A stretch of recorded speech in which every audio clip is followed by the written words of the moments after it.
right away. Look at what happened to Prince Andrew.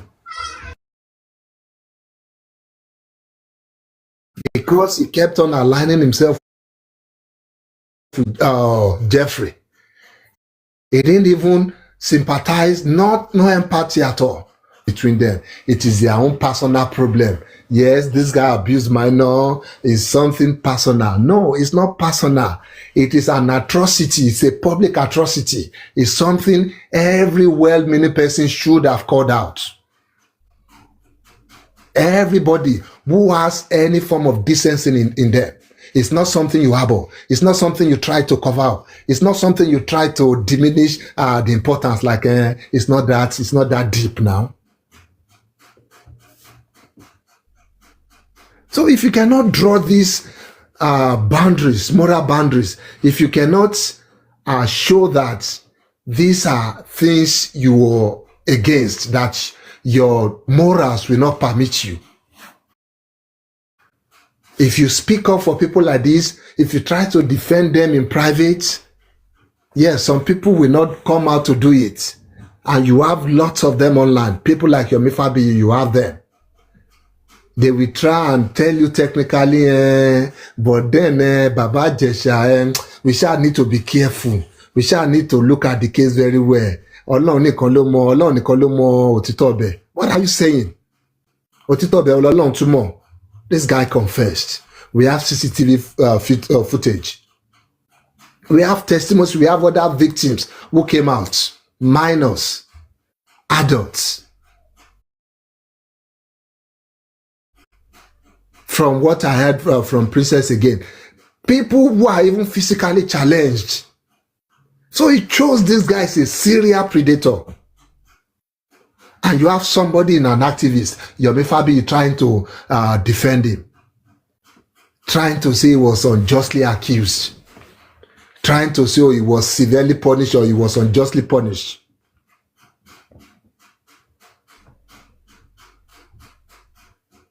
Because it's simple.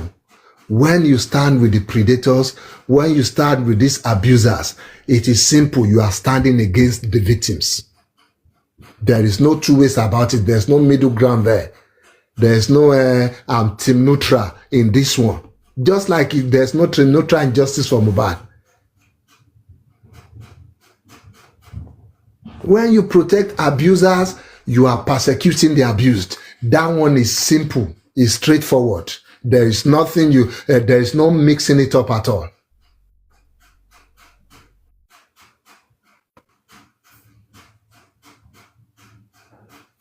Because this Yomi Fabiyi's attitude, his disposition is becoming serious, becoming a repeated thing.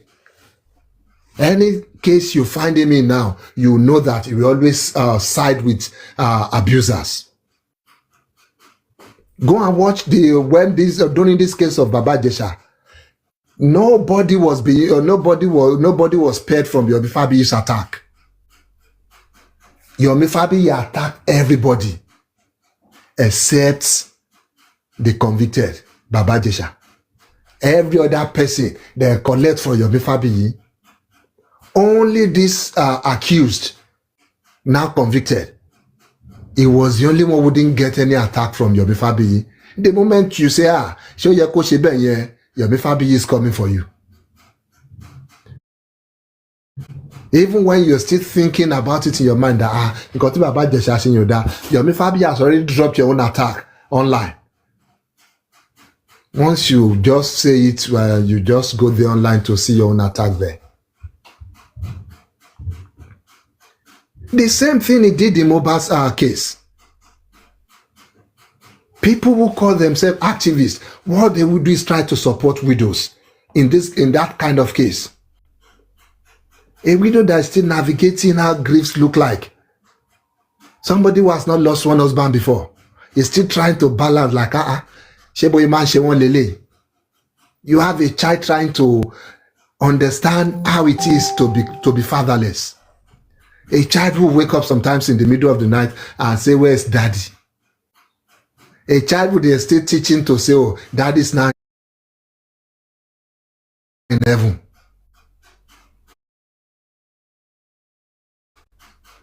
A child who will see somebody sometimes resembling the picture he has at home for his daddy, and we say, they see daddy. You have these victims still navigating grief, but then you have a human rights activist online trying to tear them down,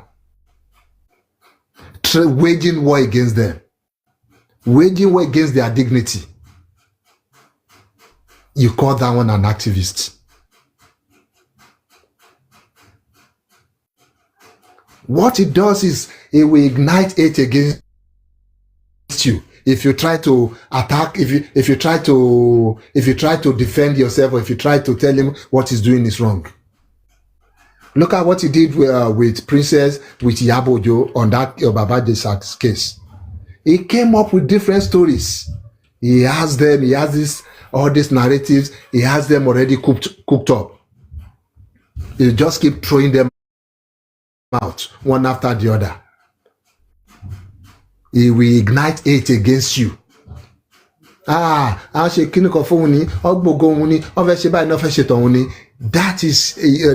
is what it does.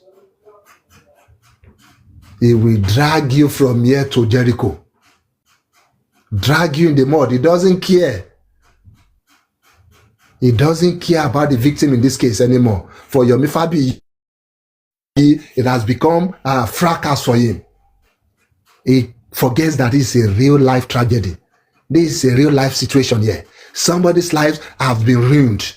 It will only take God's grace to put these people back in place. He doesn't care about that. Look at the Mohbad's case. He doesn't care that you still have real victims there. You still have the father to the disease, you have the mother to the disease, you have sisters, you have brother, you have wife, you have a son to the disease. Yomi Fabiyi, you care. He wants to make his own money. He wants to gain attention in the public. He will drag all these people. Tell me what's Yomi Fabiyi not drag from all these people I've mentioned. The father of Mohbad, the mother, the brothers, the sister, the wife, the son, even friends. Has he even stopped to wonder where these people are the ones close to this person I say I'm looking for, I'm fighting for justice for? He doesn't care. We drag them. It doesn't matter to him. That is an activist, a human rights activist for that matter.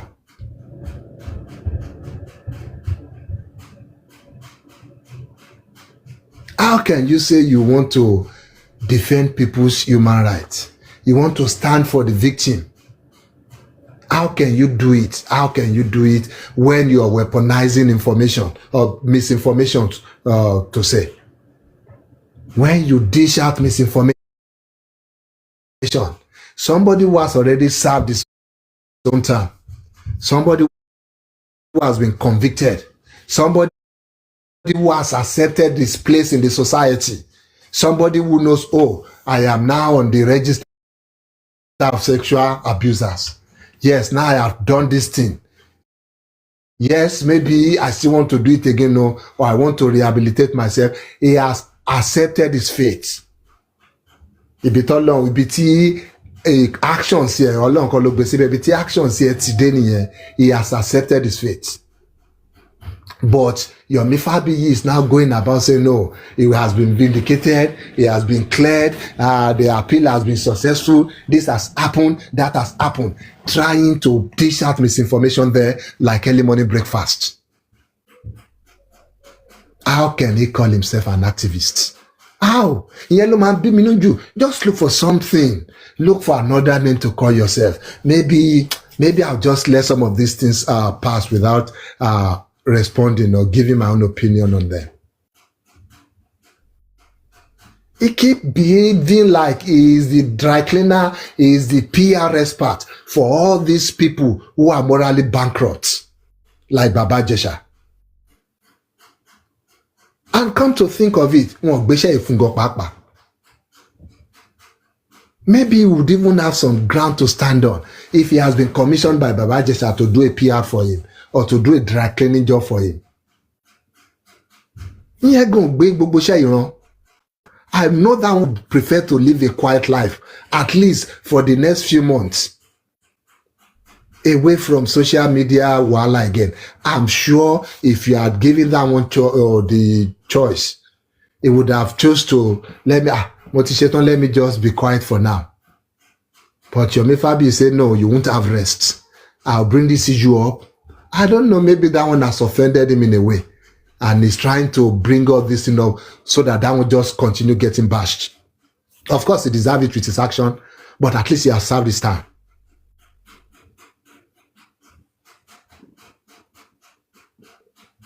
So how can somebody like that keeps going about with that tag, activist? You want to say, you want to shout for justice, but his own entire career, including his acting career when that one was still active, is to undermine the actual victims. The victim that justice, the law is meant to protect. You undermine them. You harass them. You make light their pain. You trivialize their pain, their grief. That is what Yomi's entire career has been all about. If Yomi dies today and you want to write something on the tombstone, you say somebody is a predator who aligns with predator who undermines the victim at every opportunity he gets. That is Yomi Fabiyi for you. He's definitely not a human rights activist. Mr. Patagora said, Sherry, do you even going to say amaze me? Case some way, Yomi Fabiyi. In a bid to defend Baba Ijesha, do you know Yomi was practically slut shaming an underage girl? That only she what's in soon Kiri in a bid to defend the Ijesha. What is that? Who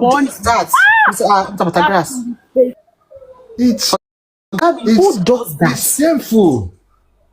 It's shameful to put it mildly.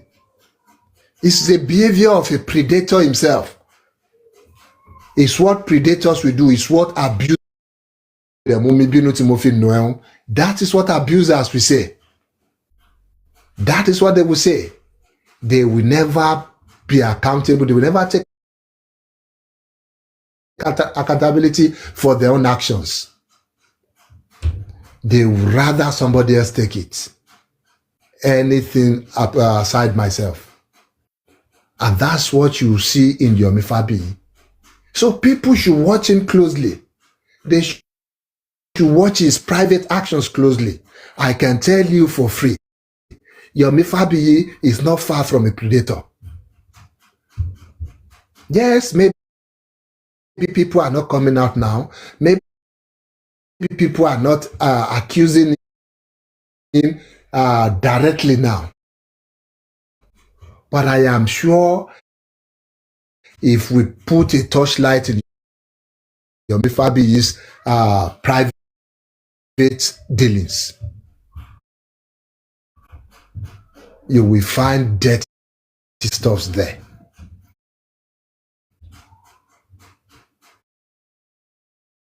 Yomi Fabiyi amplifies people's trauma. He amplifies victims' trauma. That's what he does. He creates chaos. He deals it. He's a chaos merchant. That's his stock in trade. Create issue, create misinformation, create wrong narratives. He appoints himself as apologist. Let me defend you. He goes about looking for abusers and defending them, being the apologist. It is very dangerous if we have people like this in our society, and they continue to be allowed to thrive.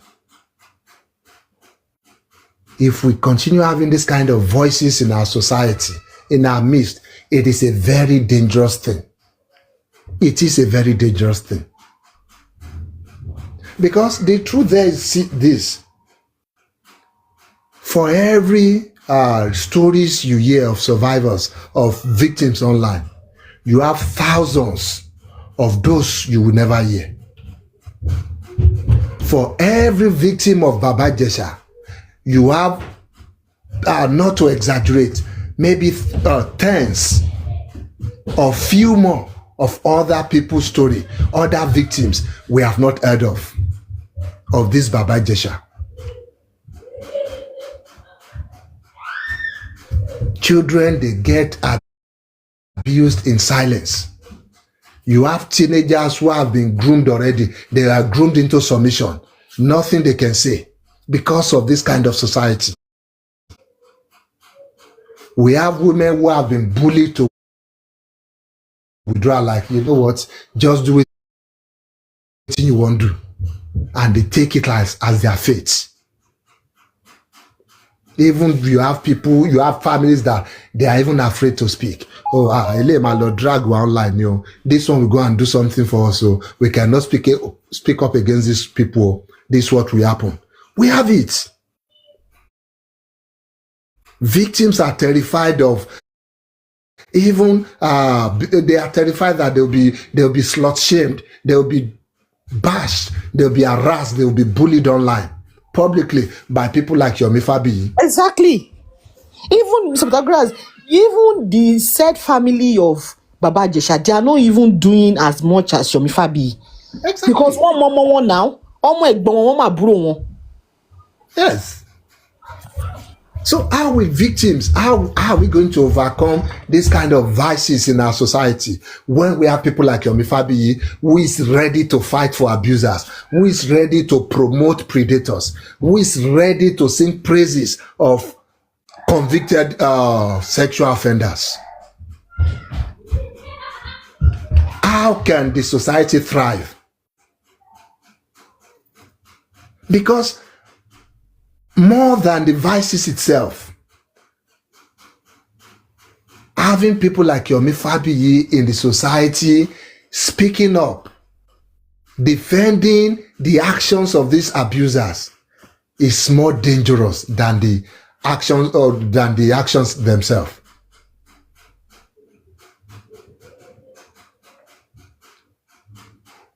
The law, we should have a law that will not only punish offenders.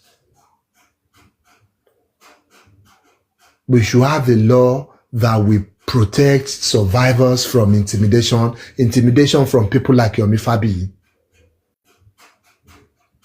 Tell me, how can that child that Baba Ijesha molested, how can she come out boldly and say, oh, it is me, or maybe live their life knowing fully well that people know them, can identify them, when you have people like Yomi Fabiyi online there still saying shit about them? If not that you have people like the princess, like Yabojo, like other good people saying no. You will not bully these people to silence. You will not harass these people. You will not make these people laughing stock in public. We need to have a law that will protect survivors, that will protect people who have been abused from character assassination, that will protect them from public ridicule, that people will disguise as opinion. I'm just giving my opinion. Your opinion kill you there. What kind of opinion?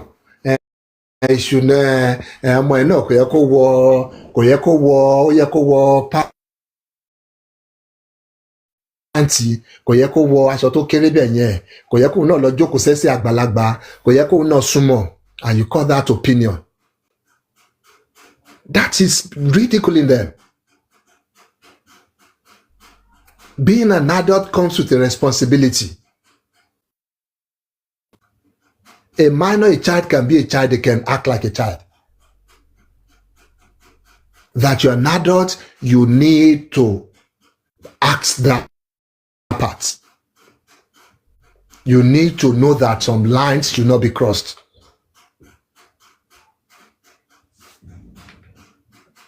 So we cannot become a society where we want to start defending abusers at the detriment of the victims while destroying the victim. Tell me how it's going to look like if the Attorney General or if the public are not risen up and say, no, Yomi Fabiyi will not allow this your narrative to go unanswered. How would these other victims feel like?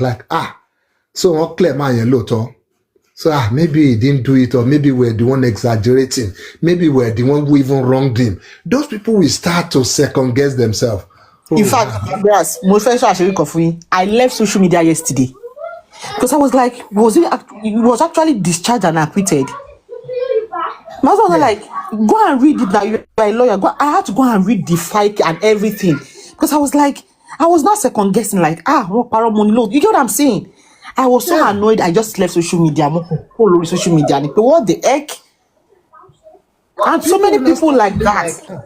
Did we accuse this guy wrongly? Did we actually ruin this guy's life? The same kind of format that Naira Marley wanted to come with? The same misinformation. They are taking this thing from the same playbook. You throw out wrong information out there, trying to mislead the public, trying to shame the victims, trying to bully them to submission. Imagine that people are not the public record, the case is not a public record. Imagine how other victims will feel like, maybe what he did is right. Maybe he didn't actually abuse us. Maybe it was just a figment of our imagination. Imagine the kind of mental dilemma you put those people in. Like, did it actually happen? Did it not happen? Did we exaggerate it? Did we make it up?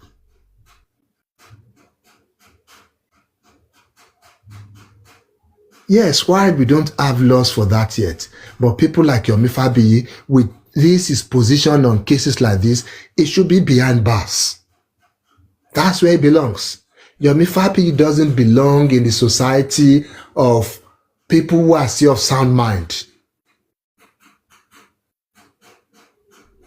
We cannot afford to become the society where we start finding entertainment in people's trauma, in people's grief. It's now something we do for entertainment. We take popcorn, we eat popcorn on it. So I don't know about my shebe. Give me one bottle of beer. We find it, we do it for leisure. People's trauma, people's pain, people's grief is now something we use as downtime discussion when we have nothing else to do. We now talk about it and we don't even put it in the right perspective. We now try to make light their pain. We cannot become that society. We cannot allow people like Yomi Fabiyi drag us into that kind of state, drag us back into Stone Age. We cannot allow it. Under society, they've moved on. They are now a society where they call bullshit out for what it is, regardless of who is offended or not offended. If Priest Andrew, if he can be held accountable by the society, by associating with Epstein,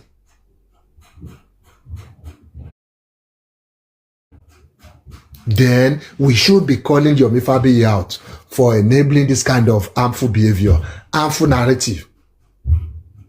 Because this narrative, if it keeps going on like this, is a danger to minor. It's a way of victimizing the survivors. You are re-victimizing them. They've already gone through a trauma from these actions. If you're not trying to rewrite the narratives, trying to muddle up the facts, it's like having them relieve that trauma. It is not something we should entertain in our society. Because at the end of the day, justice is not about, I have fans on TikTok. I have people people who can believe me, or people, even if they don't believe me, they'll continue to encourage me. That is not justice. It's not by creating content out of the pains of people. Just the way Yomi Fabiyi is doing on every case he gets his hand into. It's not by chasing clouds. When you talk about justice, it is a sacred duty. It's a duty to protect the vulnerable, duty to protect the abused, duty to protect victims. That is what justice should be about, and that is what justice is all about. So if you are using your voice, your platform, your connections, your resources to shield abusers, to promote them at the expense of the victim, while attacking victims, attacking people who stand with the victims, you're going about misrepresenting facts. What you're doing is you're destabilizing the pursuit of justice. You're trying to destabilize the pursuit of truth. If you are involved in that, just as Yomi Fabiyi is clearly involved in, you are not an activist. You are an obstacle. You are a threat, and you are a societal risk. This kind of behavior, we should all, together as a society, as a community, we should come out, we should call it out. We should confront it loudly and boldly without any apology. Because we don't owe the abusers nothing, but we owe the victims, whether they are known or unknown. We owe them justice and nothing less. So Yomi Fabiyi should go and sit down. He should go back into the shadows where he belongs. And when the time comes, all his own evil acts in secret will also be exposed. I just thought I should say this before I go to sleep. Thank you, guys. God bless you, sir. Oh my goodness. Kò sí ẹgbẹ́ kan pàtàkì lórí pánẹ́ẹ̀lì ẹ̀ pàtẹ́wọ́. Mr. Pata, kẹ́kọ̀ọ́ tó lọ sùn. Ọ̀gá mi ẹ ṣé o. Ẹ jọ̀ọ́ mo fẹ́ bèrè question kan, Mr. Pata. Láyé sábà o, God bless you, sir. Ọlọ́run this is Vilana. Okay, bèrè question yìí kọ́ tó bọ́.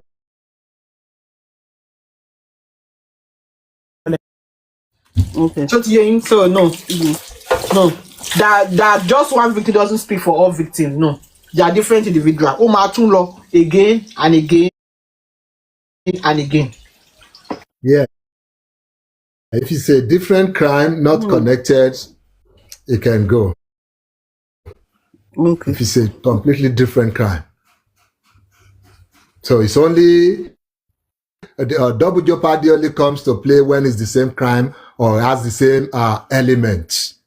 That's when you can talk of double jeopardy that, oh, yeah, served the sentence, it should not go again.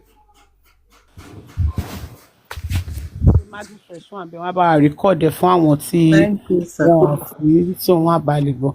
Mr. Pythagoras. Ẹ má bínú, for example, God forbid, èèyàn wá sílé yín wá jà yín lólè. Ẹ wá lọ fẹjọ́ ẹ̀sùn, wọ́n prosecute wọ́n lọ sẹ́wọ̀n. Neighbor yín kan, wọ́n ní pé ó tọ́ dẹ̀ ni o, ẹni náà wá sílé mi o. Provided you can give evidence, do you and that your neighbor, you are different individual. They will settle that person based on individual case, not together. Wọ́n ní mọ́ do yín together. Each person ni. Tó bá pààyàn mẹ́ta, wọ́n máa sentence them for those 3 lives. Tó bá rob èèyàn mẹ́ta, they will sentence you for those 3 kini. So wọ́n mix it up. Okay. Not that pé ọmọ open, no ma reopen. No. Everybody has their fundamental human rights. A fundamental human right is an individual right. It's not a group right. Eré ìṣèlú tẹ bá mú olè ẹyọ kan báyìí. Ayé olè yẹn máa bàjẹ́ ni. Olè yóò ní gbérí society mọ́. Ajé, because in fact, Mr. Pythagoras, when you were talking, it reminded me, you meant to bá rántí story. Ta ló rántí DJ kan báyìí? tí ọkọ ẹ̀ náà tó ń bá àwọn ọmọ kan tó ń bá àwọn ọmọ sùn nínú mọ́tò tí lady yẹn gbogbo ló wá sọ pé kó má pòun sínú ilé kó má pòun síta kó pòun sílé. tí màmá díje ní kó tó ń bẹ̀ pé kó fọkọ́ fi ṣe. Yes, ẹ rántí ṣé wọ́n pé bí wọ́n ṣe pa story yẹn dọ̀la nìyẹn Kulex God bless you ma ṣé wọ́n pé bá ṣe pa story yẹn di ọ̀la nìyẹn story yẹn ò jáde o torí mi ò gbọ́n pé ọlọ́pàá arrest ọkọ DJ yẹn rárá mi ò dẹ̀ gbọ́n pé wọ́n prosecute ẹ̀. It's because of action like this, Yomi Fabiyi's action. People who will come online, who will shame the victims, who will shame their family, who will say, the mother did not train the child well, and things like that. The victims will refuse to speak up. They will silence them. And in fact, when I don't even want to think about it. Even God, mo ṣe jẹ́ adult yìí. Tí mo ṣe di adult yìí kí kó tó di pé mo marry gan ó lè dì mí lọ́wọ́ mú wò máa gbá ojú ẹ ni ká máa sọ pé forcefully I don't know what our society has turned out to be. Gbogbo yẹn wá ṣe congratulations mo ṣe ṣí Facebook báyìí mo kò rí bọ̀bọ̀ kan báyìí ó rí lẹ́gẹ́lẹ́gẹ́ báyìí mo dẹ̀ rí tó ń jóbọ̀ gbà tí Maria a kú oríire bá mo kò kúrò bẹ́ẹ̀ mo kò padà wá sórí TikTok ní pé you know what I don't even want. Oh, sorry ṣé ojú ayẹlẹ náà ti ríyàn yẹn. No orí Facebook ni o. Oh, okay n fẹ́ ní àṣẹ kì í lò bọ́mọ US ni. Lókè wá ní ìṣù tí ẹ̀yìn àbíkẹ́lẹ́ mi torí kò yé mi ọ̀gá mi. Ṣé fẹ́ kó gàn mí dáhùn ni? Ó yẹ kó tambo straight ni. It's annoying.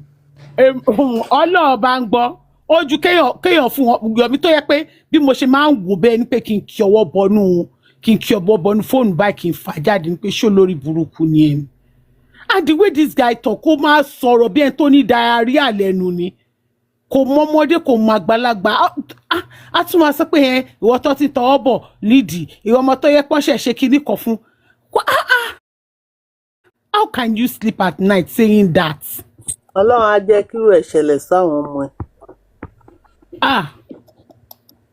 Yomi Fabiyi ìyá tó bí ẹ ó ṣe ọmọ bí kò rí nǹkan kan bí and now you people on J4M welcoming Yomi to your platform. None of you could condemn what Yomi did. Àti tábàtẹ̀ sọ pé okay, you did not even know when all those things happened.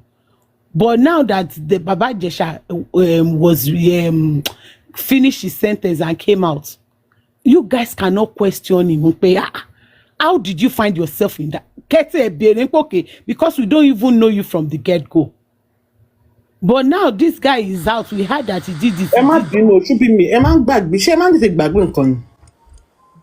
Ẹ ti gbàgbé pé Kudi that was against Ijesha.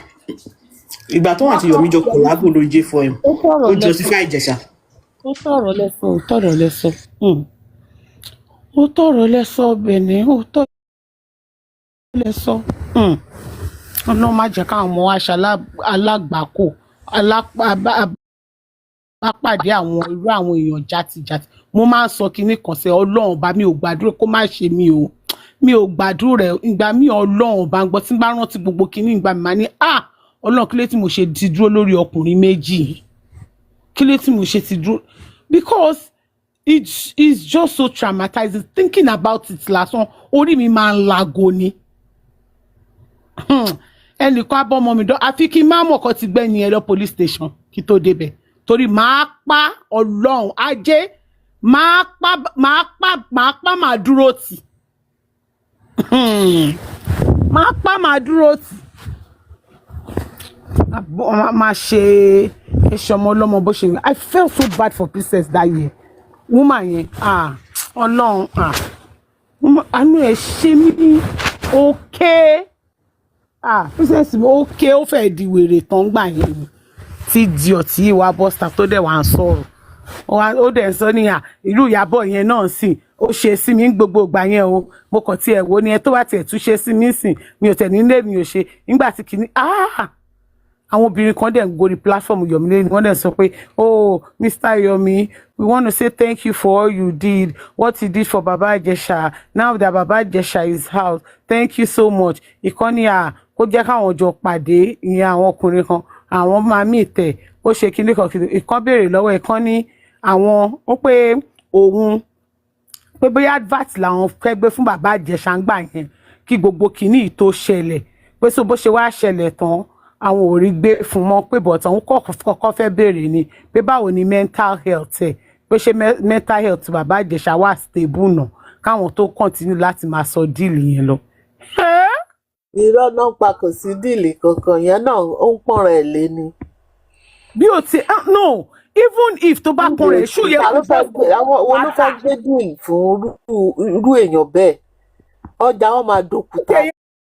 ẹ kò bọ́ sàkó wá sọ ṣé wọn ti ẹ̀ rí èèyàn gidi sọ fún yín pé kẹ wá parọ́ kíní mọ́ ṣérù yẹn ló yẹ kọ́ ni pé ẹ wá bá a parọ́ rú ẹ bá a parọ́ báyìí o kóun náà dẹ̀ wílí kó dẹ̀ wà happy láti ṣe ọlọ́run ọba o wọ́n ní ẹ̀san bed ọlọ́run mo sọ mo ní tí ò bá ṣe pé kọ́kàn péré ni mo kàn fi máa ń gbàdúrà pé Jésù máì tí ì dé o tó bá jẹ́ lóòótọ́ ni Jésù máa wá o tó bá jẹ́ lóòótọ́ ni second coming Jésù wá o àbí báwa Muslim ṣe máa sọ tán máa ń nílé ayé máa parẹ́ tó bá jẹ́ pé lóòótọ́ ni nǹkan kan péré nìkan ni lẹ́yìn yẹn kọ́lọ́n tètè máa bọ̀ kó wá parẹ́ o. for ẹni tí ẹ ń support Baba Ijesha the more you are coming out staging show to show solidarity irú àwa báyìí a máa jáde so if you don't want us to talk about Ijesha you guys shush your mouth shush it and show your opinion where the sun doesn't shine. The more you are coming out trying to justify gather sympathy irú àwa báyìí àwọn náà máa stage show ni ṣó ti yé ọ̀rá for ọ̀rá ni. so tó bá okay ṣé bóyá ká agree pé bóyá irú wọn ni tó yẹ pé tó bá happen sọmọ wọn ní ẹ pa mí sílẹ̀ má pa mí síta má jà sọ̀rọ̀ ṣérú àwọn èèyàn bẹ́ẹ̀ yẹn lọ support Baba Ijesha ni àbí irú ẹ̀yin tó yẹ pé ẹ̀yin bàbá yẹn gangan lè lọ kọ́ ọ bọ àwọn ọmọ ọlọ́mọ ń dì níta ṣérú yìí yẹn gangan ló support Ijesha ni.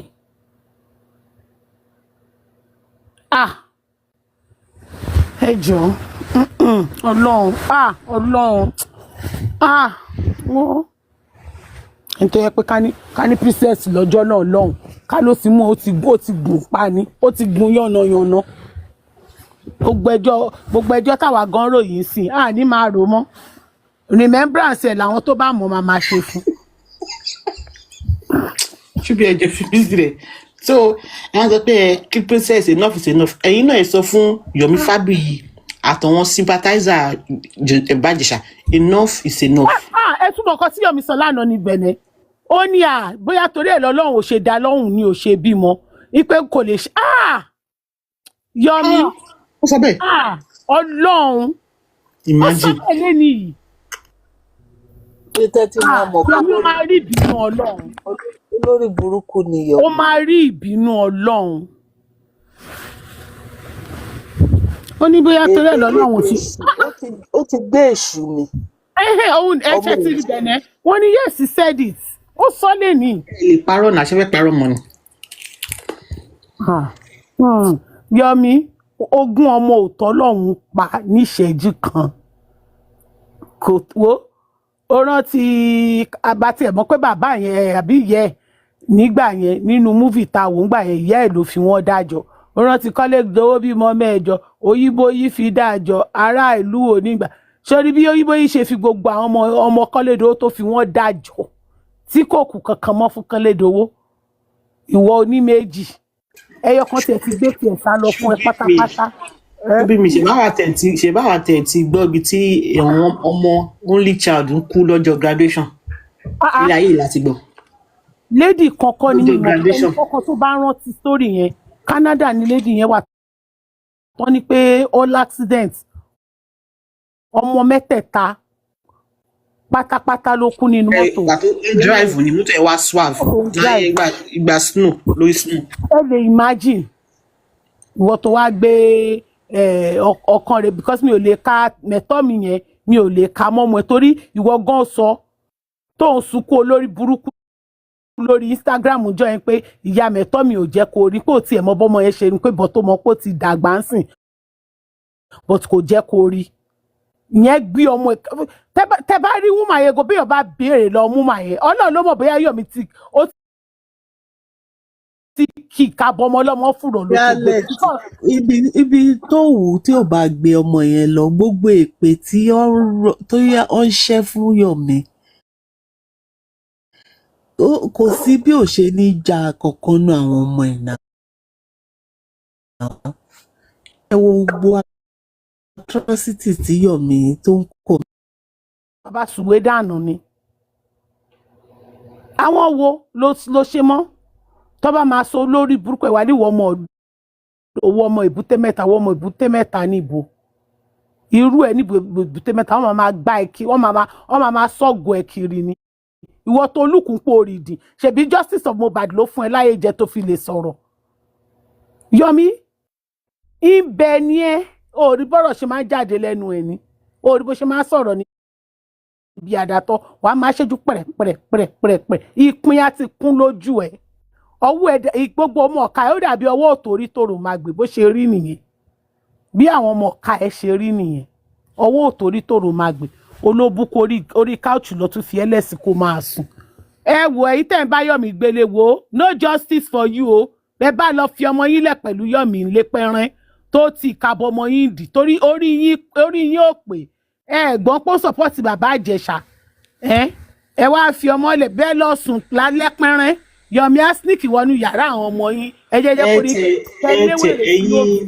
ẹ̀yin tẹ́ bá like Ìjẹ̀ṣà I'm putting it to you mò ń sọ fún yín invite ẹ wá sílé yín kó wá ṣe Christmas ti dé tán next month ni invite ẹ tẹ́ bá ti lọ fún shift Christmas nílẹ̀ kó bá yín ṣọ̀wọ́n ọmọ yín obìnrin kẹ́ tó dé láti shift. ìgbìnàjù kàn invite ẹ wá sílé wọn Friday kó padà Sunday.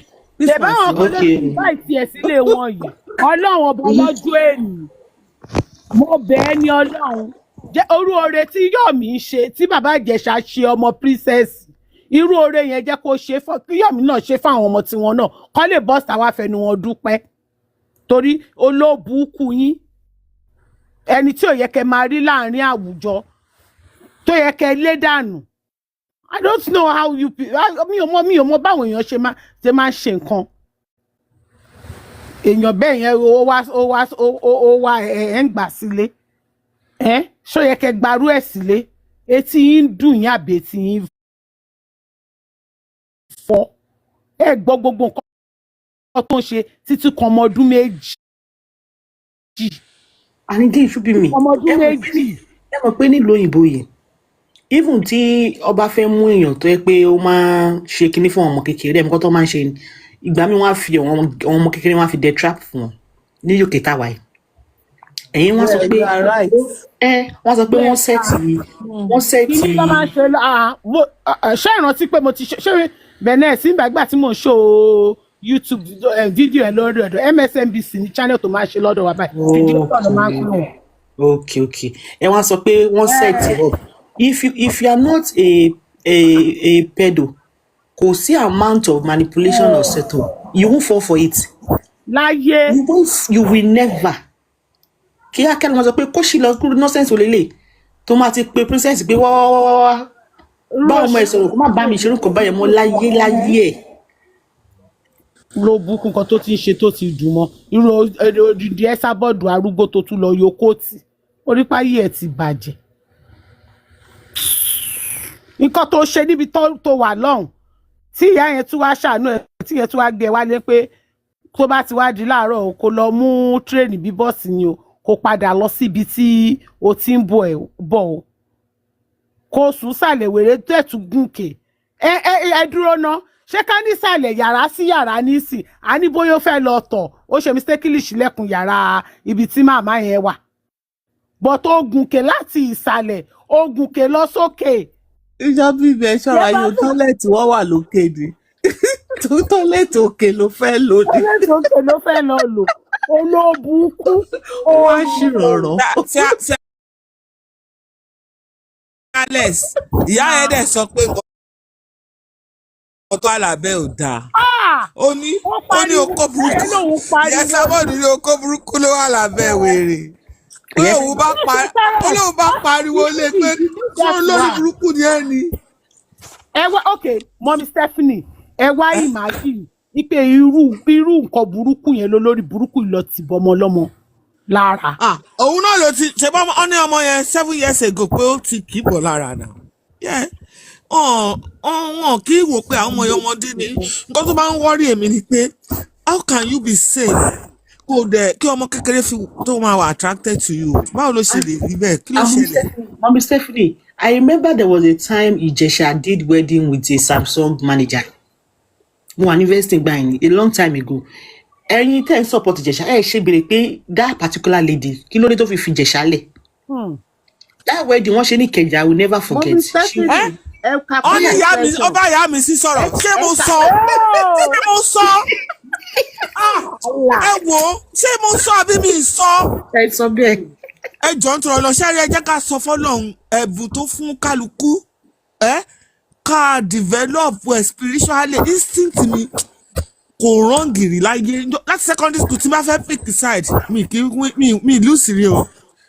My instinct to tell ẹ wò ó má dàbí pé èèyàn yẹn wà lẹ́gbẹ̀ẹ́ mi ó ń sọ nǹkan fún mi. Ẹgbẹ́ lọ wà olóbùkún ó tún ti ranjú lọ. Àná ni mo ti gbọ́ ohun yẹn pé ó bá ìyá mi sí sọ̀rọ̀. Ṣé mo right àbí mi right? Ó ti ṣòṣì lórí J4M kò gbé ẹ mọ́. Ẹ dúró lọ́yọ̀ mi. Ó ti ìyá yẹn síta ni. Torí pé èmi sí di bọ́ǹkẹ̀ pé òun kò ń ṣe bàbá òun. 1.3 lọ ní kò bọ́lẹ̀ kò lọ transfer. Kí ló wá lọ sọ́dọ̀ ìyá mi sí? Yomi wo ó ti dùn bí ó dẹ̀ ti ré kọjá ewé díẹ̀díẹ̀. God, èèyàn ò lè lè. Ẹlẹ́yà. You will know that the way that woman is coming out, you're gonna know. How could you come up with a daughter like that? Dupsy, ẹni lẹ́yìn tó wà lẹ́gbẹ̀ẹ́ ìyá mi sí yẹn, ó lè jẹ́ ó ń ṣiṣẹ́ fún Yomi ni. Ó lè jẹ́ bẹ́ẹ̀ ṣe pépépé tó wà lórí IG tó ṣe pépépé tó sọ pé àwọn máa gbé voice note ìmísí síta ibi tó ti ń bá yẹ sọ̀rọ̀. Ó lè jẹ́ bọ́dẹ̀ ti gbé síta lẹ́yìn kí ló ṣẹlẹ̀?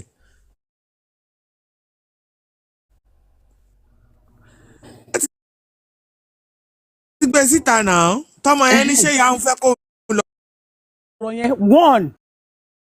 So why do you now think pé toro ti wá make sense ló fẹ́ come into her life ló fẹ́ máa control life ẹ̀? Ibẹ̀ gangan ló yẹ kí wọ́n fúnra rẹ̀ ti caution ara ẹ jọ̀ọ́ nítorí Ọlọ́run ẹ̀yin obìnrin Ọlọ́run ò ní dá wa láàmú. Ọlọ́run ò ní fi àwọn ọmọ wa pa wá lẹ́kùn kómi bó bá ṣe rí. Ẹ jọ̀ọ́ ẹ wà nínú gbèsè tí à ń rí àwọn ọmọ yín o. Tí ìyá bá wà nínú gbèsè ayé ọmọ kò dàbí kí bàbá wà ń bẹ̀ o.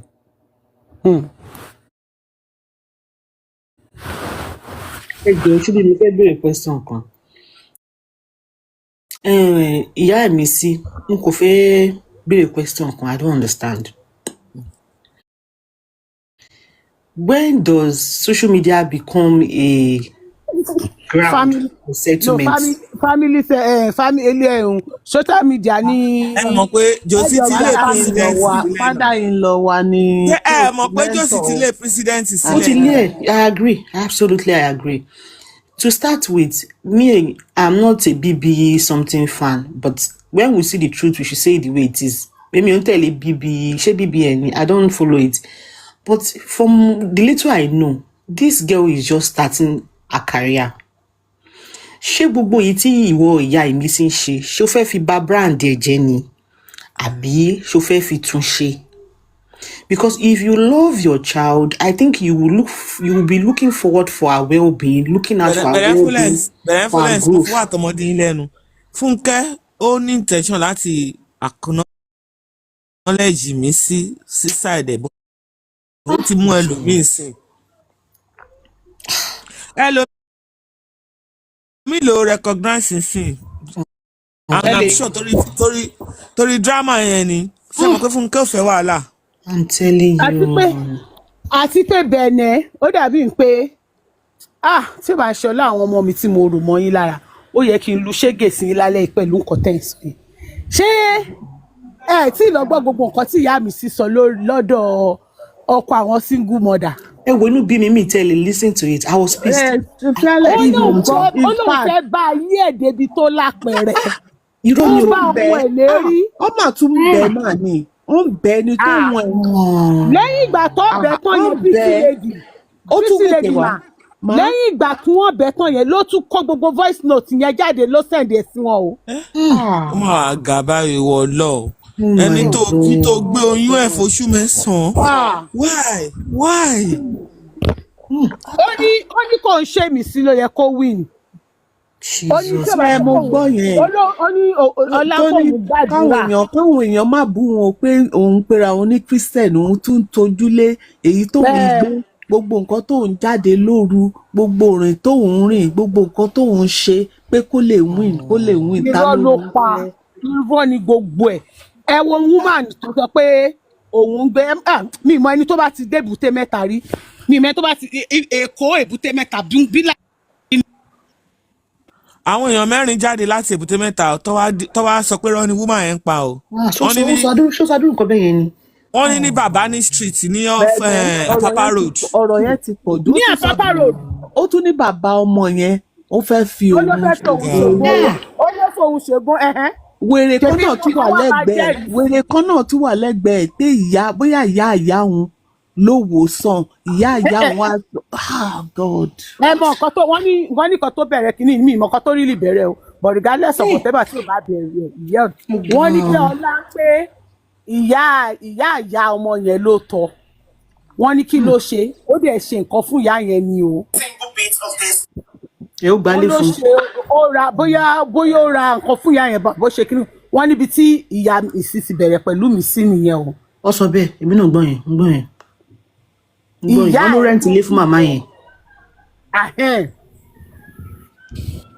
wọ́n lòun ni o wọ́n ní nǹkan tí mi sì ṣe nìyẹn kò ń ṣe pé bóyá ọmọ yẹn lọ ra mọ́tò àbò kọ́lé àbò ra nǹkan kan kábàásẹ́ pé kí ni ìyá tó bí ìwọ fúnra ara ẹ ni ọmọ ẹ tún bá rẹ́ǹtì ilé fún ló wá bẹ̀rẹ̀ ìjà tó yìí pẹ̀lú ẹ̀. wọ́n ṣe gbé ẹrù ayérayé lé Mohbad lórí tó fi pa ni. okay ṣubí mi let's accept pé bàbá Ìmísí fẹ́ fi ṣògùn àwọn ọkọ mẹ́ta tó kù ńkọ́ tó fẹ́ fi ṣògùn owó náà ni. ẹ bèrè pé bo ni bàbá mi sí wà. bolo ti kú. bàbá mi sì ti kú. bàbá mi sì ti kú náà. ó tún náà fi ṣọ́bẹ̀ ó náà fi ṣọ́ tí ó tẹ̀ ní ìdí láti máa sọ ògùn ó ní ṣọ́bẹ̀ ló kù kú ẹ̀. okay àwọn ọkọ mẹ́ta tó kù ńkọ́ torí ọkọ mẹ́rin ló fẹ́ àwọn ọkọ mẹ́ta tó kù. wọ́n ní ṣèbí boyfriend ló gbé lọ síbi tí ọmọ ẹ̀ wà pẹ̀lú àwọn bíbí káwọn bíbí. òun àti boyfriend ẹjọ́ ń ṣe fídíò ní tí yẹn ń ṣàwọn síta báyìí tó ń ṣe fídíò kan tí yẹn. ìwọ yẹn sọ nǹkan tí wọ́n ṣe o Onímísí ló ní kọ́lí ẹ o sọ pé o gbọ́kùnrin lọ́bẹ̀ àwọn yẹn sọ fún ẹ pé irọ́ o níbo sójú òtí ẹ̀ tiẹ̀ ni. And please àwọn ọkùnrin ìwọ náà ló ń fẹ́ ru ẹ̀ wo bó ṣe rí tó dàbí ṣùkùṣùkù bámbám. ta ni chairman ló bá support tẹ́lẹ̀ Pedro náà ni chairman. ta ló notice pé ìyá mi sì jọ Ṣadé olójú dúdú. ó jọra bẹ́ẹ̀ ni èmi mọ̀ tẹ̀rọ tó Ṣadé ni. ẹ jọ kí ọkàn drop mọ́ mi Stephanie ẹ jọ. ṣé mo ti jẹ̀bi ni lọ́ọ̀yà láti sọ observation mi kọ́tìmọ̀ observe ni wọ́n jọra àwọn ẹjọ́ dúdú bákan náà nígbà àwọn méjèèjì ni mùtẹ́tẹ̀ ugly mùtẹ́tẹ̀ inú wọn dẹ̀ di bákan náà mùtẹ́tẹ̀ ìkà ló wà nù wọn gbà mí béèyàn bá ṣe rí lójú ni tó wà nù. ṣé rí wà fún àwọn ará Èbúté báwọn tó ń gbé ní Sàlẹ̀kò yẹn bó ṣe máa ń ṣe làwọn ará Èbúté Mẹ́ta náà àga àwọn tó ń gbé l'Apapa road yẹn bẹ́ẹ̀ náà lọ ìyá mi sì kò ní jẹ tán. àwọn tí láwọn máa dí pẹ̀lú ẹ̀ àléyàn mẹ́rin ni mo ti rí fídíò wọn tó ní gbogbo tó sọ yẹn pé wọ́n níjọ́ táwọn ṣe àmàlà wọ́n ní kọ́bù ẹ̀ ò sí nínú ẹ̀ wọ́n ló tún gbé àlè wá ni. wọ́n ló tún kó àwọn èèyàn wá jẹ àmàlà. wọ́n ló gbé àlè wá. wọ́n ní nǹkan tó yẹ kí mi sì lè jáde lóòtẹ́ẹ̀lì ni pé ó gbá lè wá síbẹ̀. And again, ẹjọ́ ẹ má bínú. Ìwọ ìyá ẹ̀mí sí, you are making it seem that take care of ọmọ ẹ. How is it possible to take care of 10 children by selling ọmọrogùn àti ẹgbà? 10 children. Mommy Stephanie, benevolent, mo bóyá tẹ́ bá gbọ́ voice note yẹn, tẹ́ bá gbọ́ ibì kan, ṣé mo pé ìmísí ti hang up ń bẹ̀ yẹn. Ìyá mi sí dé yìí ń sọ̀rọ̀, àsìfù pé òun bá mi sí sọ̀rọ̀ bẹ́ẹ̀ ni pé mi sí ń gbọ́ nǹkan tó òun sọ yẹn. Mi mọ̀ bóyá ẹ get bíbẹ̀ yẹn. Torí lẹ́tà ìmísí ní ìgbà tó máa ń ẹ̀jẹ̀ ìmísí ní ẹ̀wò ẹ ṣáà máa pa mí ṣá. Ó sọ bẹ́ẹ̀ bó ṣe wá sọ pé ṣáà máa pa mí ṣá ẹ̀wò òun ti gbọ́ ọmọ yẹn drop but gba ẹni ẹ̀yìn ṣáà sọ pé ṣọfẹ́ sọ pé òmọ̀gbà tí kinní kan wá gbé ẹ ṣọfẹ́ sọ pé òmọ̀gbà tí kinní kan sọ pé kinní kan ṣọfẹ́ sọ pé gbà tí mò ń kọ́ mọ kinní kan síbẹ̀. Èṣù ni àwọn èèyàn míì wá tẹ pé tọmọ wọn bá ń progress wọ́n dẹ̀ máa jealous. Wọ́n máa envious. I listened to Jaffa. She was talking. Yes, but she ẹ mọ̀ pé ó record call yẹn ni. Ó record call yẹn kó ba lè gbé fáwọn. I'm telling you, ó record ẹ̀ ni ó wá gbé síta. Ó wá mọ̀ ṣé bí ẹni pé ọmọ yẹn yìí wà lórí call pé gbogbo nǹkan tóun sọ yìí. Báwo ló tẹ̀ ṣe máa bá ọmọ ẹ sọ̀rọ̀ tó máa record ọmọ ẹ? Ṣé àwọn ọmọ tiwa náà kì í ṣe nǹkan tó hàn náà wà ní? Wọ́n ló ní ìmísí máa mọ̀ ọmọ delete pé because ó máa sọ pé òun ti mọ̀ pé ó máa gbé fáwọn blogger pé torí ẹ̀ nìmísí ṣe máa delete èyí tó bá fẹ́ sọ. Can you imagine tí ọmọ ẹ mọ̀ kó máa gbé fáwọn blogger and you did it? Wọ́n ní lókè ibi tó wà yẹn wọ́n ní ọmọ àbúrò ìmísí lọ bá ń bẹ̀ o wọ́n ló ní irọ́ ní ìyá àwọn pa pé ìyá àwọn fẹ́. Wọ́n drop ẹ̀ ní daily. Wọ́n lọ drop ọmọ yẹn ni. Òun náà tún kọ comment section pákí mo ti turn back ọ̀nà. Lẹ́yìn ọba gbàgbé jẹ́ máa mọ ẹjọ́ ẹ má sọ̀rọ̀ guy ẹ̀yìn ẹjọ́.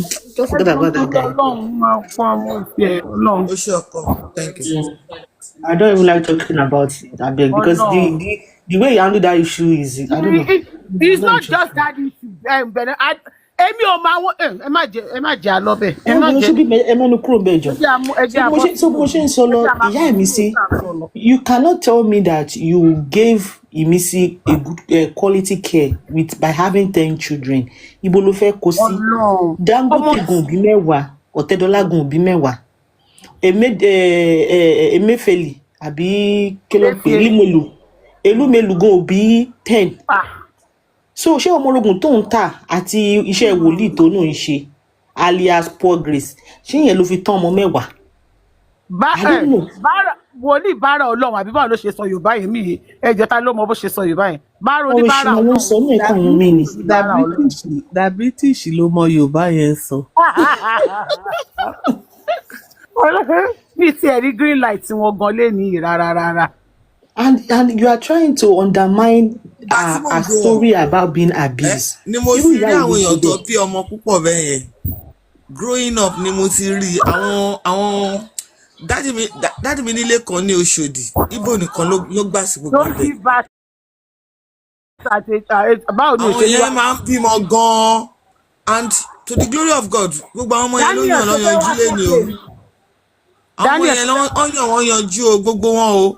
Ìyá Suka ó bímọ gan and àná ọmọ ẹ̀ bí medical doctor méjì lọ́ọ̀yà gbogbo àwọn ọmọ ẹ̀yàn wọn yanjú because woman máa súré lọ ta nǹkan wọn máa lọ ta kú ó máa ṣe fùfú she really struggle ọkọ ẹ̀ náà ṣiṣẹ́ ní bẹ̀rẹ̀kì tó wà ní Yànà Sọ̀lọ̀ lọ́dún náà lọ́hùn ìgbà tí wọ́n tún tí máa ẹ lù síṣẹ́ wọ́n gbé ní ilé dáàdì mi for 3 years plus láì sanwóolé dáàdì mi ní ṣe kóun lé wọn síta ni pé they will be okay. Mọ́mí Stephanie bẹ́ẹ̀ ṣe ni wọ́n struggle tó yẹn náà tẹ́ bá pé ọmọ yẹn jókòó náà they will tell you stories o.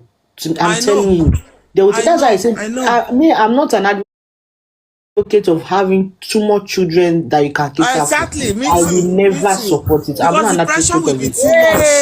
British ti wọlé welcome o. The pressure will be too much fún ẹni tó bá bí àwọn ọmọ yẹn. Àti inú mi dùn pé àáfàá sọ̀rọ̀ òjòkú inú mi dùn pé àṣírí Yomi ti tú pé òun ló ń wà lábẹ́lẹ̀ tó engineer woman ẹ̀ gbogbo nǹkan tí Yomi ṣe yìí kò dẹ̀ dáa tó bá wá padà yà á gbà tí ẹ̀sán wá ń ké. ṣé àwọn kó fẹ́ ṣe fún mi sí nítorí yẹn ti disgrace ẹ̀ Ayọ̀mí àbíkúlọ́ nìyẹn pè táwọn èèyàn ti rí kó ṣí ẹ síwájú o máa wulẹ̀ fún ọ o.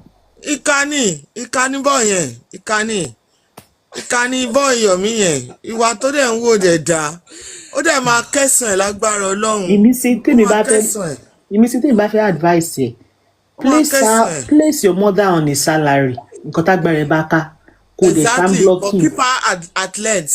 block her everywhere and don't you try or be tempted to even grant interview to talk about her.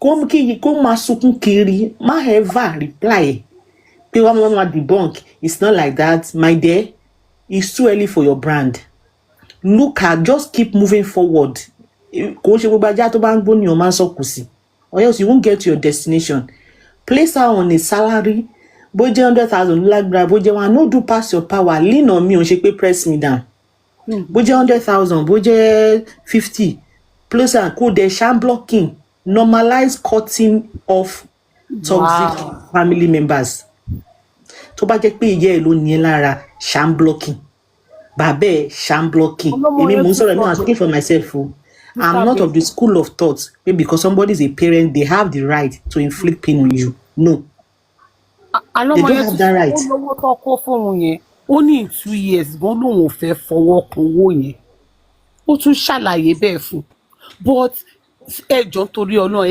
ẹ bá mi sọ kínní ìyá wo ló máa gbọ́ tí ọmọ ẹ̀ máa sọ pé at this age wọ́n rape òun tó dẹ̀ mọ̀ pé ó gbé wọn sílẹ̀ lóòótọ́ ni.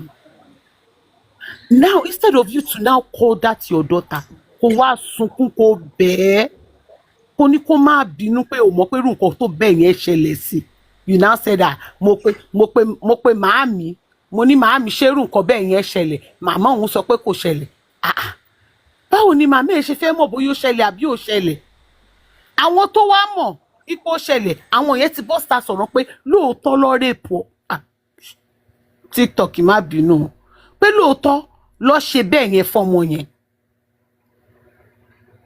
ṣé o mọ̀ pé trauma kan nìyẹn fọmọ yẹn bó tiẹ̀ jẹ́ lórí yẹn lásán ló fi gba ọ̀dẹ̀ fún ọmọ ẹ̀ ń pé ọmọdé yìí má bínú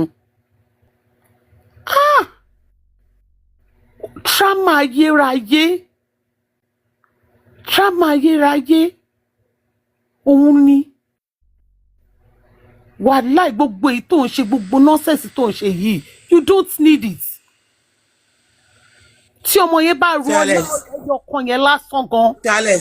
èèyàn kan jáde sẹ́ ó sọ pé òun lòún máa fún lóúnjẹ àárọ̀ pé ó lè jáde ní 12 years pé ẹnìkan ló máa fún lóúnjẹ ọ̀sán ó ní ìyá ẹ̀ tún wá sílé àwọn ó tún wá jà pé wáì táwọn ṣe gba ẹ̀mí sí sílé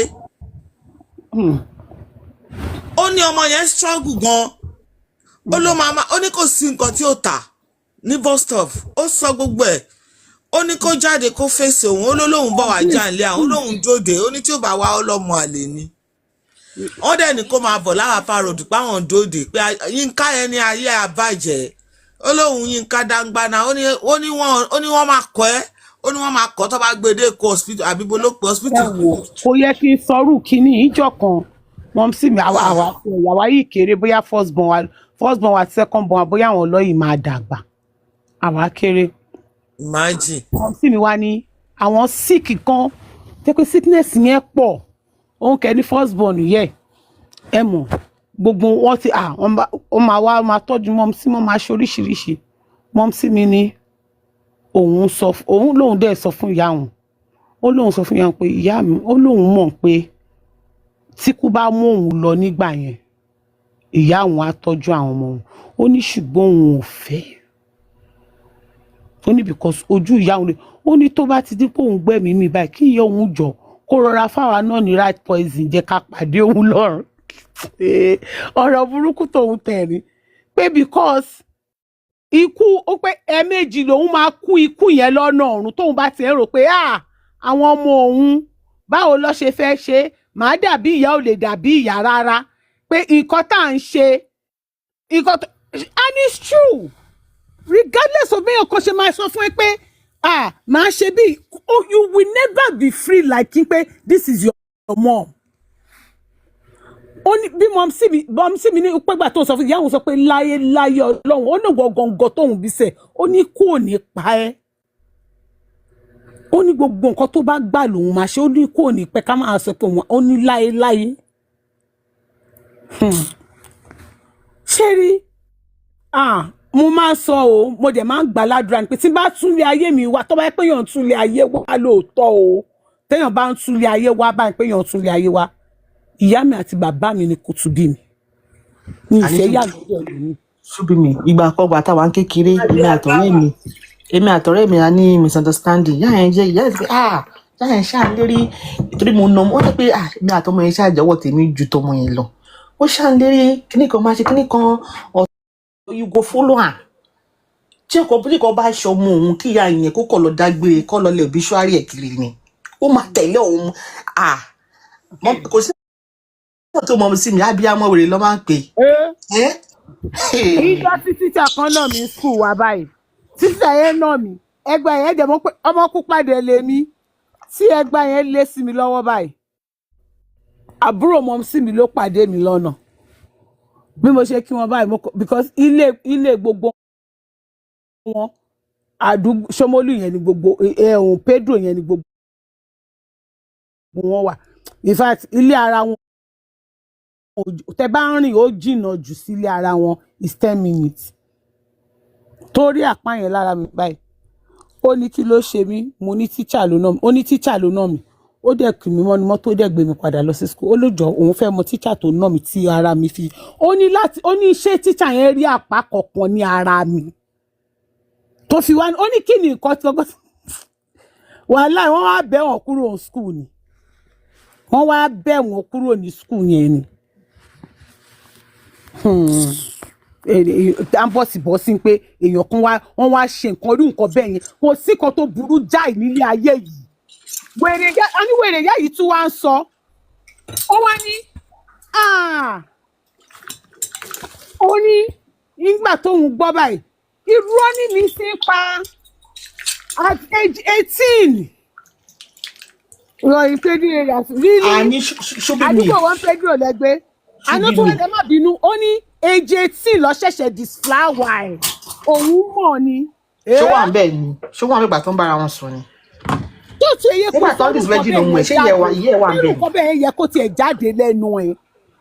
ẹ tiẹ̀ máa gbọ́ ṣùgbọ́n mi ìṣeré ètò tiẹ̀ sàn yóò tiẹ̀ dùn mí kí ìyá ìmísí máa sọ pé ìmísí kọ́ ló jẹ́ kó win pé nǹkan tóun lọ ṣe lórí òkè ni wọ́n fi ṣe rà lọ́ fi like when you bá lọ ṣe máa exchange ṣe get òun practically sọ pé àjò ló ṣe fún ìmísí that she was not deserving of that winning. You need to go on Twitter. People started tweeting pé abájọ tí wọn ò fi yọ ìmísí Jazz ni Jazz was involved. Why? Ṣé ilé ìlàwà ti gbọ́ àwọn ìyá tó ń ralé ayé gbé fọ́mọ wọn náà? Grandma mi jẹ́ kan nu wọn o. ó ti ẹ̀rọ àkọ́kọ́ gbé ó kàn jánu ni. Tẹ́rí grandma mi ẹ̀wọ̀n mo sọ ká ní mo bá sọ̀rọ̀ ọjọ́ kan. tó lóun ò wo bíbí nǹkan tó ń ṣọ̀tì. Any true for me, we are not saying she did. We are giving example that their mothers would do. Mo mọ̀ kọ́ tó kọ́ sọ pẹ́lẹ́ ò ti ẹ̀rọ adé ajé gbé fọ́ọ̀mù ẹ̀ rárá. Kò rá o. Olùṣíní. But for this one, she didn't do anything. Bẹ́ẹ̀ni grandma mi wọ́n kọ́lé wọ́n nílé kan tó yẹ pé bíi flat kan ó filẹ̀ ní ẹni kí ló filẹ̀ fún á lọ́mọ òun kankan tọkùnrin bá ti yọ lẹ́nu kọ́ máa pa ọmọ fóun kọ́ máa bọ̀ flat ilé wà nílẹ̀ tó máa dé sí kẹ́yìn kọ́ máa pa ọmọ fóun. ó ní ẹ lè pa irọ́ ẹ má pa ọmọ wá bọ̀ kọ́ bá sọ pé kọ́ bá ní ó jẹ́lé ó ya ilé mọ̀ṣú á ní kọ́ bá wọn filẹ̀ kọ́ ya ilé mọ̀ṣú ṣé òkú ọmọ òun ni kóun wá lọ gbé ṣé kò ya ilé mọ̀ṣú kóun máa rí báyìí kóun mọ̀ pọ̀ mọ̀ òun yìí wà láyé àbí kó kú kóun wá gbé òkú ẹ̀ ọmọ ẹ wá sọ orúkọ bẹ́ẹ̀ yẹn ó ní ẹ bóyá ló fẹ́ fi ṣe contact ni ó tún wá ní ẹ lọ sí ilé big brother ó ló sọ pé kó máa lọ o ti torí ẹ̀ lọ síbẹ̀ kó tiẹ̀ máa sunkún pé mi sí ṣé lóòótọ́ ni nǹkan bá ìṣẹ̀lẹ̀ sí ayé òun. ó lóun tún lọ sí ọ̀dọ̀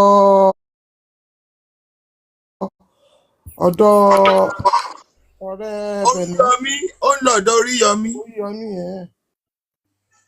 And again ẹ má bínú ìwọ ìyá Ìmísí ó sọ pé ó ṣe fídíò kan ó wá ń ṣó ilé ẹ̀ ó tọ́ ni Josie ló copy.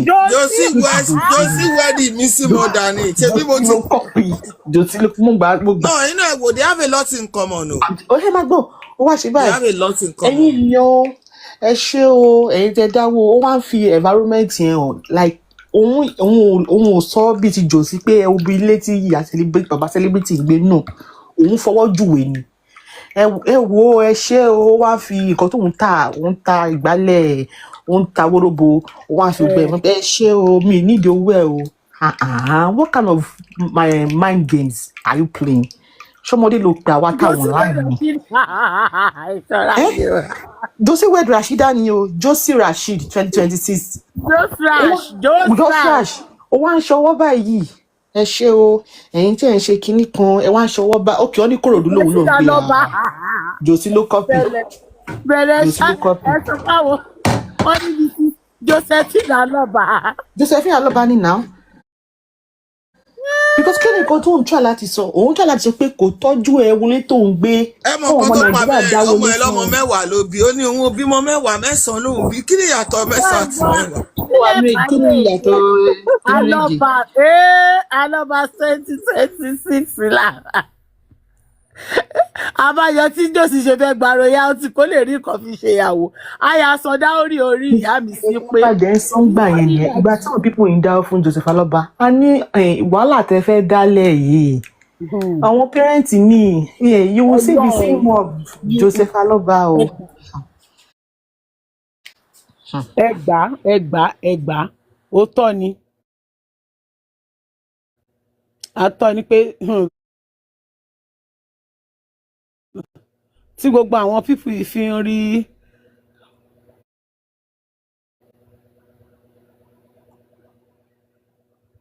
ṣebí God forgive me ọmọ comedian tó ní ó kú lásídẹ́ǹtì ṣebí bí ayé náà bọ́ mú ẹ ṣe kú bí ayé náà ṣe fẹ́ bẹ̀rẹ̀ ọ̀rọ̀ bára nìyẹn a ó promise òun lówó tí Àìsábọ̀dù fi ṣe show lọ́rọ̀ yẹn fi die down gbà yẹn. tí Àìsábọ̀dù gbámọ̀ ya yẹn. tó gbà pé yẹn pé kó má bẹ̀rẹ̀ ẹ̀kọ́ tí Josie. ọjọ́ yẹn báyìí mo ní pé ìyá yóò ẹ̀rí pé ìyá yẹn ti kọrin. bẹ́ẹ̀ náà wọn bá parọ́ bá àwọn tọ́jọ́ ń lọ pé àwọn kan ló ń lọ́pàá wọ́n gba ògùn ẹ̀ ní. wọ́n bínú ògùn ẹ̀ ní bẹ́ẹ̀ làwọn Yomi á máa wá evidence tí ó sì kiri.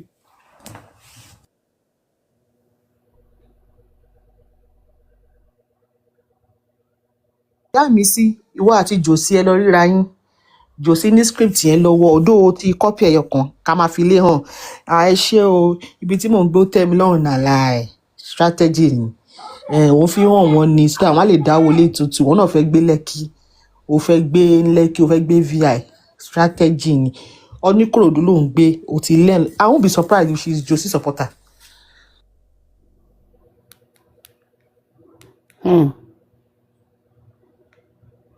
Ọlọ́run ti bá aṣọ ti rọkọ̀ wo ó nídìí ọkọ̀ mọ́ ṣáà lọ fẹ́ Josie tún yín jọgẹ́ fọ̀ ní wo rich ganga ó ti rí ìyàwó Tẹ́ni ọmọ ológo dẹ̀ ti sọ ó ti lọ́mọ kan ní Josie fẹ́ bóyá ìyá mi sí ni Tẹ́ni rí lójú.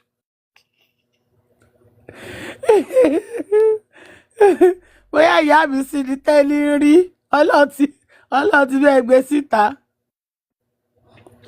ṣùgbọ́n mi ó ti sọ pé àkáǹtì òun yẹn wọ́n ti hákì òun ti lọ ṣe mí ìyẹn ìyá mi sí o wọ́n ti mo give up.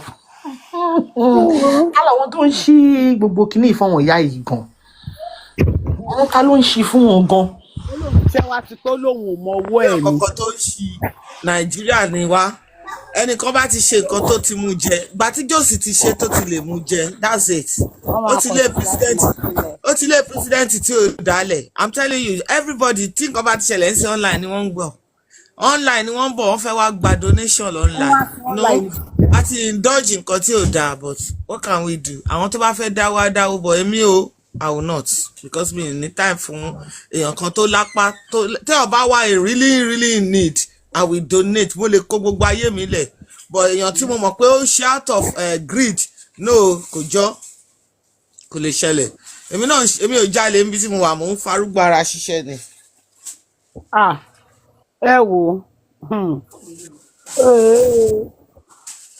oríṣiríṣi ọ̀rẹ́dì káwá ẹni wo yọmí fi oògùn sẹ́nu kó wo tọ́lá kó tún wá dúró wájú mi báyìí ṣí ń gbáyìn ò lè rí gbà lọ́wọ́ mi ṣí ń gbáyìn ò lè rí gbà.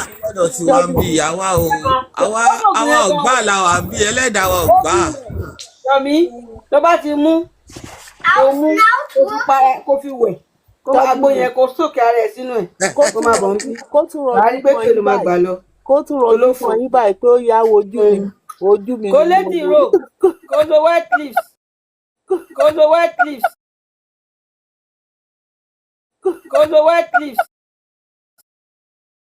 bí mo tẹ̀ ṣe wá wà yìí ọlọ́run bá ń gbọ́ kí kórede kó máa ránwájú mi bá ọlọ́run dáríjì mi astaga fúlàmì fi ṣèkà o mi eṣiṣi ẹ gan yọ mi eṣiṣi ẹ mi má jẹ́ fẹ́ nu mi sọ nǹkan burúkú eṣiṣi ẹ ni mo sọ eṣiṣi ẹ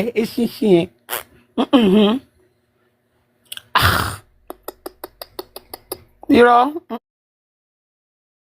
mo kọ̀ láyé mo kọ̀ lọ́run. ṣùgbọ́n mi bí eré bí àwàdà ó máa ń jọ pé Yọ̀mí ló ní kí ìyá mi ṣe jáde. Ẹ gbọ́tọ̀ ti sọ pé mọ̀mí Stephanie right pé wọ́n ní ìyá mi sí pé wọ́n ló sọ online pé ìyá mi sí pé òun. Wọ́n ló sọ online pé ìyá mi sí pé òun. Irọ́ ni ìyá mi sí òpè, òun ló pe woman yẹn. Òun ló pe woman yẹn. Òun ló pe mo lè fi anything bẹ́ẹ̀ àná ni mo ti gbọ́ pé Yọ̀mí wà underneath ọ̀rọ̀ yìí. Because of nǹkan tí ọmọ yẹn. Àwọn ló wà lọ́dọ̀ àkúrí yẹn. Ó ń yàn ní ṣíìtì bẹ̀. Àwọn ẹranko wọ́n ti kóra wọn jọ papọ̀. Ó ti wà òkè tí àmì sí ó lọ́mọ púpọ̀ so kò ní mind láti ta kan dànù. Ṣùgbọ́n Ọlọ́run ní ta ọmọ lọ́mọ dànù. Ògo ẹ̀ tó bú yìí kò ní wọlé lágbára Ọlọ́run. Àwọn abiyamọ á dìde fún àwọn èèyàn ń gbàdúrà fún gbogbo àwọn ará àdúgbò mi tó jẹ́ pé ọmọ yẹn gbé ó ti dàgbà ń ṣojú wọn. She's just 23 years now. Báwo ló ṣe máa gbé gbogbo bùkátà lé 23 years lórí? Kí ló dé táwọn èèyàn ń ṣe báyìí? Àwọn ọmọ yóò tí ní bẹ̀rẹ̀ sí make owó ẹ ti gbé gbogbo bùkátà entitlement lé wọn lórí. Kí ló ṣẹlẹ̀ gangan? Kí ló dé? Dókèmù gan wà ń bẹ̀. tó ní gbowó oúnjẹ. Àwọn yóò lórí ṣé níjà yẹn jẹyàn lójú aborí má bòbò jẹyàn nìyẹn lójú yín ni ìyẹn ń borí kò bo òbò òṣì tó wà lábẹ́. I tell Yomi to intervene ṣé ẹ̀ gbá àwọn olórí burúkú kí Yomi intervene sí kí ni. Kò intervene sí kí ni. Kò lè gẹ́ẹ̀tì ìmísí ti blọ́ọ̀kù ẹ̀ ìmísí ti blọ́ọ̀kù Yomi dànù kò lè gẹ́ẹ̀tì olóṣì ni gbogbo wọn. Tó bá mú ọmọ ọlọ́mọ tó fẹ́ rò pa wọn lè ba ayọ̀ ẹ̀jẹ̀ Ọlọ́run ò ní fún wọn ṣe wọn lè ṣe mí sí wọn lè ṣe bí wọ́n ṣe gbé gbogbo bùkátà lè mú bá dìná lórí nìyẹn. Tẹ́ bá kọ́ ẹrù tó pọ̀ jù sórí ọmọ yẹn á ṣe rẹ̀ léṣe bóun ní mi sí ti ní ó dáa ṣe fẹ́ kó ń lọ kú ni. ọmọ tó ti fọwọ́ Mohbad kan gbọ́n tó ti fi kọjá pé oníṣẹ́ fẹ́ kó ń kú ni olóhùn ò lè ṣe jura òun lọ olówó tó ń gbà yọ ọdún méjìlél ni òun ò lè fọwọ́ kan ọmọlọ́mọ ti fix ẹ̀. oníṣẹ́ fẹ́ pa òun ni ṣé kóun lọ para òun ni oníṣẹ́ tóun bá kú ẹ̀ fi òun lọ́rùn sílẹ̀ ṣá.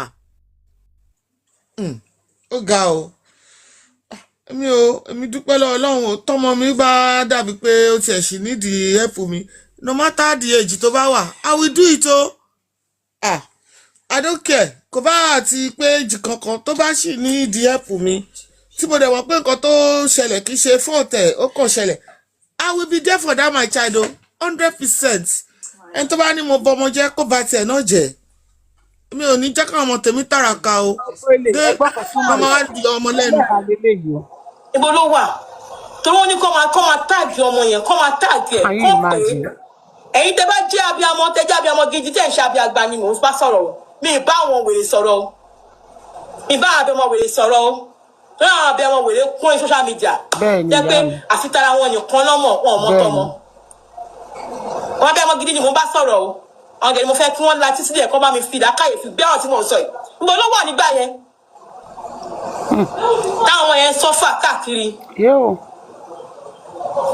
ẹyọkan tó mú lọ nínú àwọn ọmọ àyàn wálé àwọn mẹ́rin ẹyọkan tó mú lọ nínú wọn ẹbí yẹn ọmọdún mẹ́rin ọmọ yẹn náà wà tó sì tó gbóyún mọ́ lára àfi mú wá kòkòrò mú wá kòkòrò jẹun òun nìkan nìyọ pẹ́ ìyá dámì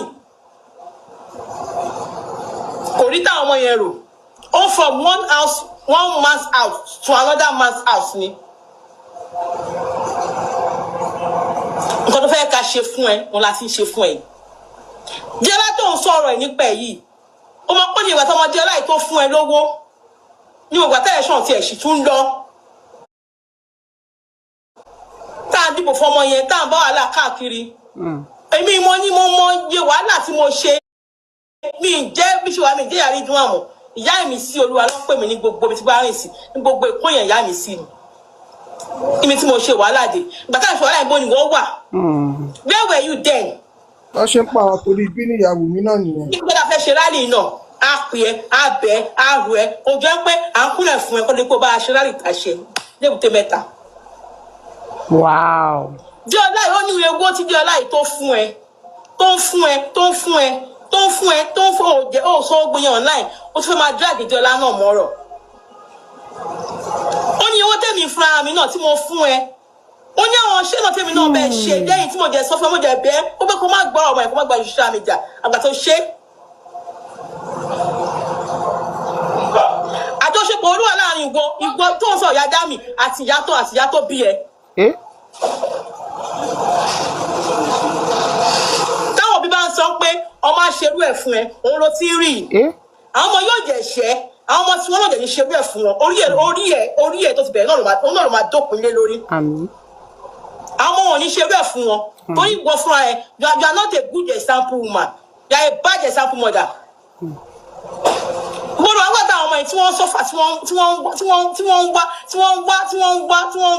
ń wá ti jẹ káàkiri mo lọ wá ń gbà yẹn ò sí níbẹ̀ oúnjẹ tí wàá jiná tán ọbẹ̀ ti sọ ọ sì gbé sórí dáínì wá yọ síbí bọ̀ ó fẹ́ jẹ tipátipá ní tìkùkùkù ọmọ yóò jẹ sọ pé òun ò ṣe fún ẹ ọmọ yìí ní kò ní sùúrù mọ́ìmí ẹ ní sùúrù mọ́ìmí máa ṣe dáadáa fún yín mo máa ṣe dára fún yín máa gba ṣọ́ọ̀bù fún yín máa gbalé fún yín ọmọ yẹn kàwé ọmọ yẹn ń sọ fún ẹ pé mọ́ ìmọ̀ ẹ̀yìn sùúrù kí ló ti fẹ́ kó ṣe.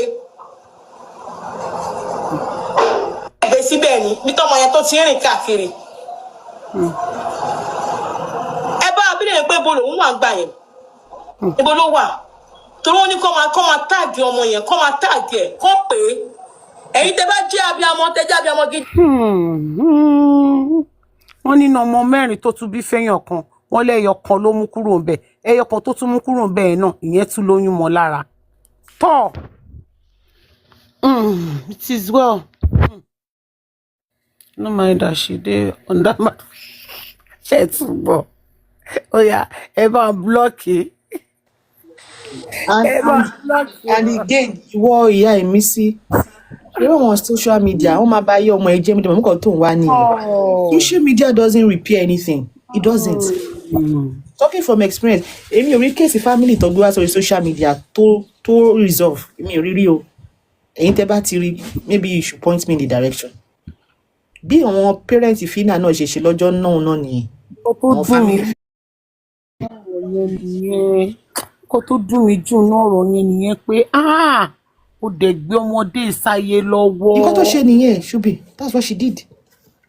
nǹkan tó ṣe nìyẹn. ọmọdé ìláyé lọ́wọ́ ẹ̀dùn ọ̀nà kí wàá ní ìdùnnú ẹ pé tó bá fi òkòkè bó ṣe wùn ẹ́ lọ́kàn ẹ̀ bó ṣe ń ju ẹ lára ọlọ́run kọ́nà wá ṣe ọ̀tọ̀ ọmọ yẹn bẹ́ẹ̀ kí wàá ní ìdùnnú ẹ bẹ́ẹ̀.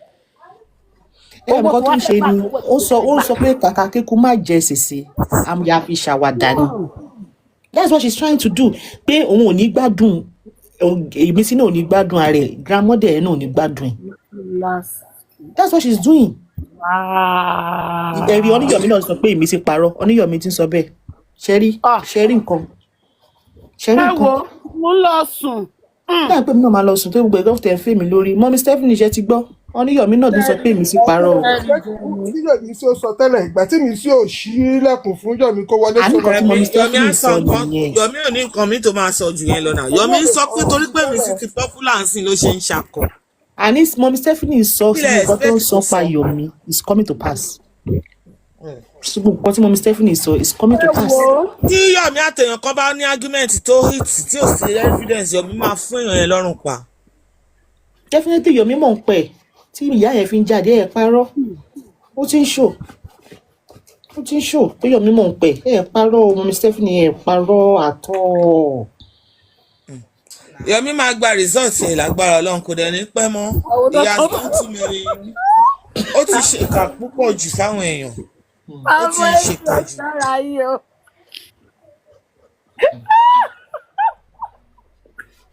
Wàláì bí wọ́n bẹ̀ẹ́ kó yá pé lásán fún mi ló wà bẹ́ẹ̀ kí rí Yomi kí rí fọ́tò ẹ̀ lásán gan kí báyìí tí rohùn gangan. Ẹ ṣáájú ni. Máa ní Ikú dẹ́dẹ́ gbò. Máa fa etí mi méjèèjì máa méré ni. Yomi kí wọ́n tẹ̀ sọ̀rọ̀ ẹ̀kọ́ tẹ̀ má bẹ̀ẹ̀bẹ̀ irọ́ Mi ní ni. jẹ́ kéèyàn wá fún mi lọ́rùn pa. ṣé àwọn máa fògùn bá mi lò. Yàtọ̀ sóògùn Yomi á fún yàn yẹn lọ́rùn pa tẹ́mi máa fi bọ́ lára ẹ̀ ni. Mọ́mí Stephanie sọ pé àwọn Yomi wà ń bẹ mú ní àánú ẹ má sọ bẹ́ẹ̀. Wọ́n ní ọwọ́ Yomi wà ń bẹ̀ sẹ́. Ó ti ń jọ bẹ́ẹ̀. nǹkan tó máa ń pa mí lẹ́rìn níjọ́ kan mò ń rìn káàkiri lórí TikTok wọn á rí vengeance temptation ó wá ń Kí rìn yẹn ṣe wà láyé ṣá. in fact níjọ́ ẹ̀gbọ́n tí mo rí níjọ́ mo ti gbóhùn wèrè ẹ̀gbẹ̀yìn mi ò tiẹ̀ gbóhùn ẹ̀ mi ò rí. Mi ti mọ̀ kó ṣì wà lórí jí fún ẹ̀hún kan torí bí mi ìwé bí àtúntò mi ìdẹ́ nílé. of course Jokem is evil now. ṣé ìṣẹ̀ṣẹ̀ mọ Jokem ni Jokem tó bímọ ọkùnrin mẹ́rin tí àwọn ọmọ ẹ̀ àwọn ìyàwó ọmọ ẹ̀ wá sílé wá kí dépò tó máa Wọ́n wá kiri. Wọ́n pèèyàn ní ninja ẹni kò ìfù. ní ẹ̀wọ̀n olóbùkù ẹ̀wọ̀n kí tiẹ̀ ní òyìnbó lóṣì tí yẹn náà sọ popotótó ìdèpotótó.